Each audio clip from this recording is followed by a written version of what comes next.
भारत की जमीन में न जाने कितने ही राज दफन हैं, ऐसी कहानियां जो वक्त के साथ धुंधली पड़ गईं। आज हम एक ऐसी ही भूली बिसरी किंवदंती की बात करेंगे।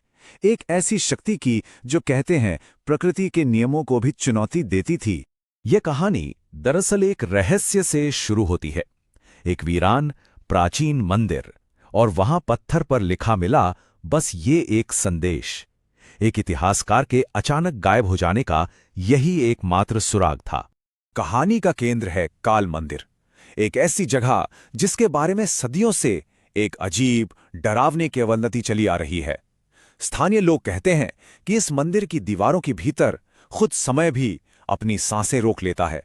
हाँ, यही वो डर था, यही वो अंधविश्वास था जिसने पीढ़ियों से गांव वालों को उस मंदिर से दूर रखा हुआ था। एक ऐसा खौफ जो वक्त के साथ और भी गहरा हो गया था। और फिर एंट्री होती है हमारे नायक अर्जुन की, एक नौजवान इतिहासकार जो तर्क और विज्ञान में यकीन रखता था। वो वहां इन सारी सुनी सुनाई बातों को, इस अंधविश्वास को चुनौती देने के इरादे से पहुंचा था। गांव के एक बुजुर्ग ने उसे एक चेतावनी भी दी, एक अशुभ चेतावनी, लेकिन अर्जुन ने उसे नजरअंदाज करने का फैसला किया, और शायद बस यहीं से एक अनहोनी की नींव रखी गई। तो अब हम कहानी के उस मोड़ पर आ पहुंचे हैं जहां सच और किंवदंती का आमना सामना होना तय था। अर्जुन उस पुरानी कथा को चुनौती देने के लिए मंदिर के अंदर कदम रखने वाला था। जैसे ही सूरज डूबा और रात ने अपनी चादर फैलाई, अर्जुन ने अकेले ही उस मंदिर की दहलीज पार कर ली। अब उसके और बाहर की दुनिया के बीच वो भारी पत्थर का दरवाजा था। और फिर अचानक कुछ ऐसा हुआ जिसकी कल्पना भी नहीं की जा सकती थी।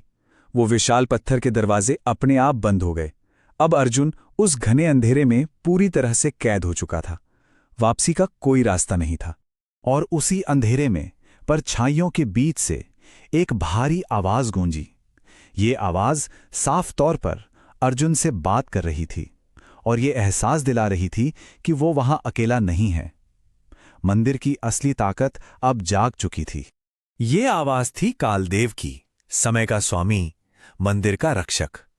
कहते हैं मंदिर में मौजूद पत्थर की मूर्ति अचानक जीवंत हो उठी थी, इस बिन बुलाए मेहमान का सामना करने के लिए।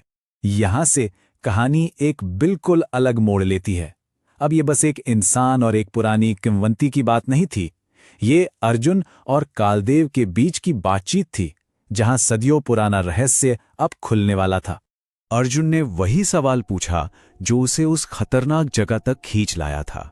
वो सवाल जिसका जवाब सदियों से इस मंदिर के अंधेरे में दफन था। आखिर उन लोगों का क्या हुआ जो यहां से गायब हो गए? कालदेव का जो जवाब था वो किसी के भी होश उड़ाने के लिए काफी था। उसने कहा, वो लोग गायब नहीं होते, वो समय में खो जाते हैं। एक ऐसी सच्चाई जो मौत से कहीं ज्यादा अजीब और भयानक थी। तो ये थी उस मंदिर की भयानक हकीकत। जो लोग सोचते थे कि पीड़ित हवा में गायब हो गए, वो गलत था। असलियत तो ये थी कि वो बेचारे यात्री अतीत और भविष्य के एक अंतहीन भंवर में भटकने के लिए फंस गए थे। और इस सब के पीछे मंदिर की इस अलौकिक शक्ति का स्रोत था काल चक्र, यानी समय का पहिया। एक ऐसा प्राचीन यंत्र जिसमें किसी भी इंसान की समय यात्रा को नियंत्रित करने की ताकत थी। लेकिन जैसा कि होता है, हर बड़ी शक्ति की एक बड़ी कीमत होती है, और कालचक्र की इस बेहिसाब ताकत को इस्तेमाल करने की कीमत बहुत ही भयानक थी। इसे चलाने का तरीका सुनने में बहुत आसान था। बस समय में कोई एक पल चुनना था, पहिया घुमाना था, और बदले में अपना वर्तमान, अपनी आज की जिंदगी हमेशा हमेशा के लिए त्याग देनी थी। अब अर्जुन के सामने यह सारा ज्ञान था, और साथ ही एक ऐसी दुविधा जिसका सामना शायद ही किसी इंसान ने किया हो। एक असंभव चुनाव। उसके सामने दो रास्ते बिल्कुल साफ थे। पहला, वो काल चक्र का इस्तेमाल करे और अपनी जान बचाकर किसी और समय में भाग जाए, या दूसरा, वो काल चक्र को हमेशा के लिए नष्ट कर दे ताकि भविष्य में कोई और इंसान इस जाल में न फंसे। और अर्जुन ने एक नायक का फैसला लिया। उसने खुद की परवाह किए बिना उस पहिए को नष्ट करने का निस्वार्थ विकल्प चुना, ताकि ये पीड़ा और दुख का चक्र हमेशा के लिए समाप्त हो जाए। जिस पल उसने उस पहिए को छुआ, एक जोरदार, चकाचौंध कर देने वाली रोशनी ने सब कुछ अपनी चपेट में ले लिया, और उसके बाद एक गहरा, पूर्ण सन्नाटा छा गया। अगली सुबह जब गांव वाले हिम्मत करके मंदिर पहुंचे तो उन्होंने देखा कि मंदिर पूरी तरह से खाली था। अर्जुन जा चुका था। कहानी वहीं वापस आ गई थी जहां से शुरू हुई थी, लेकिन अब इसका मतलब बदल चुका था। बस एक चीज नहीं थी।